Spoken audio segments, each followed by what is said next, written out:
సృష్టికర్త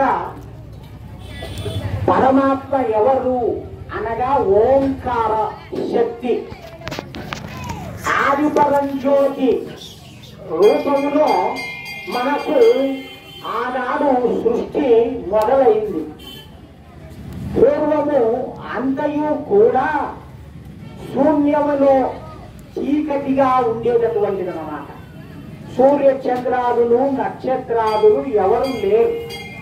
పరమాత్మ ఆ యొక్క శక్తి తరువాత సృష్టి కలిగించాలనే సంకల్పముతో సృష్టిలో ఉన్నటువంటి ప్రకృతిలోని అణువణువులు కలిసి భ్రమణము చెందుతూ ఈ యొక్క బ్రహ్మాండము ఏర్పడినది. అటువంటి ఆ ఓంకార పరంజ్యోతి మనకు ఈ మానవులను ఈ లోకం తయారు చేసి అన్ని తయారైనాక ప్రాణికోటిని పుట్టించింది. ప్రాణికోటి పుట్టిన తర్వాత వీళ్ళు ఎలా బ్రతకాలి, ఎలా తెలుసుకోవాలి, ఏ విధంగా జీవన విధానం చెయ్యాలి అంటే వీరికి ఒక జ్ఞానము కావాలి కదా. ఆ జ్ఞానము కూడా పరమాత్మయే ఇవ్వాలి. ఎందుకనగా తల్లిదండ్రులు బిడ్డలకు పుట్టిన తర్వాత వెంటనే అని నేర్పిస్తూ ఉంటారు జ్ఞానం. ఎలా బ్రతకాలి, ఎలా చెయ్యాలి, ఎలా జీవించాలి అని.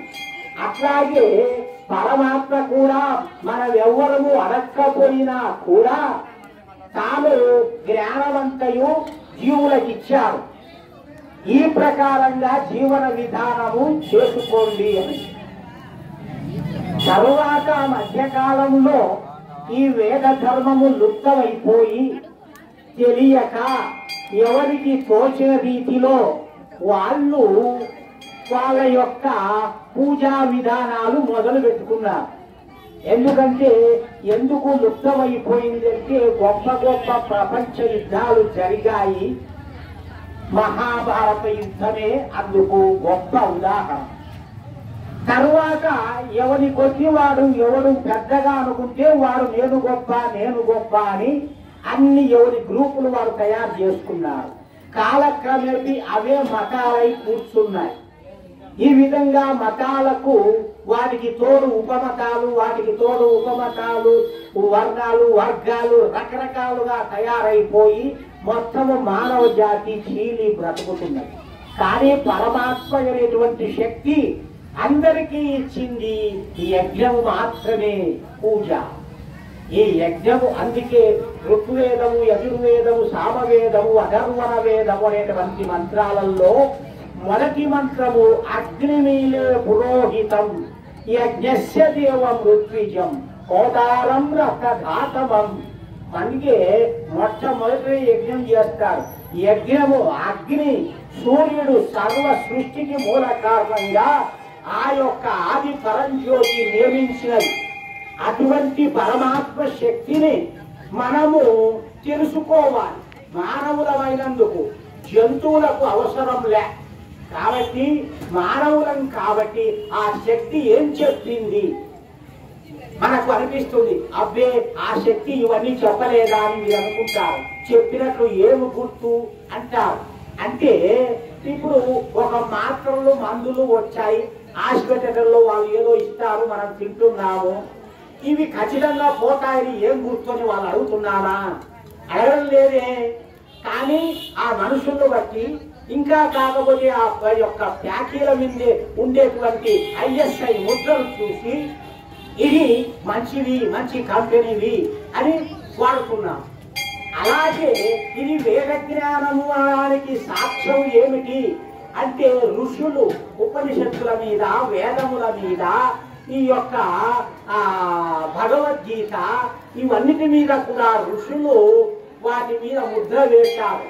ఇవి సత్యము, మేము వాడాము, చూశాము, చేశాము, అన్ని సంపదలు పొందాము, ఇది ఖచ్చితము అని చెప్పేసి తరతరాలైనటువంటి ప్రజలందరూ కూడా ఈ విధంగా వాడుకుంటే మీరు సుఖశాంతులతో జీవించగలుగుతారు అని ముద్రలు వేసి మనకు ఇచ్చారు.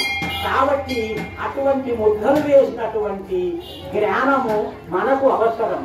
మానవులు ఎవరి కొద్దీ వాళ్ళు తయారు చేసినటువంటి గ్రంథాలు పూజలు మనకు అంత ఫలం ఇవ్వలేవు. కాబట్టి చాలా తక్కువ ఫలం ఇస్తాయి.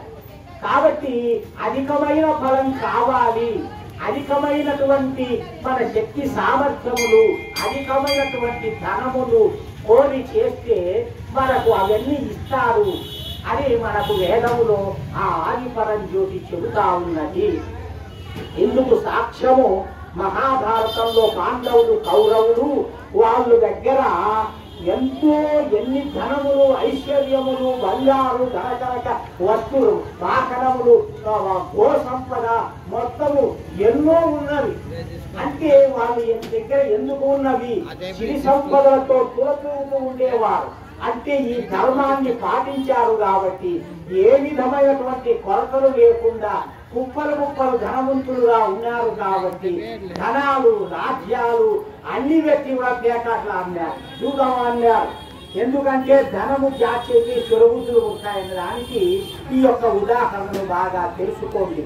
ధనము దాహం ఎక్కువైతే ఆ ధనము కోసం చెడుబుద్ధులు పుట్టి అందులో ఒక వర్గం కూలిపోయింది.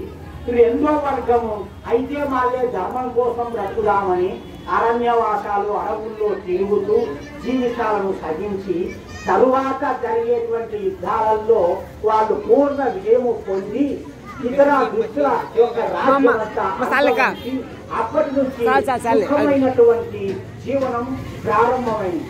అయితే తరువాత కాలాల్లో ఒక్కరే ఏలగలిగేటువంటి రాజులు లేక చిన్న చిన్న రాజులు మాండలికులు సామంత రాజులు ఏలుతూ తరువాత ముస్లింలు క్రిస్టియన్లు విదేశాల నుండి మన దేశానికి వస్తూ వాళ్ళంతా ఆక్రమించి వాళ్ళ యొక్క ధర్మాలు వాళ్ళ యొక్క అన్ని మన మీద రుద్ది మన హిందూ ధర్మం అడుగంటిపోయింది.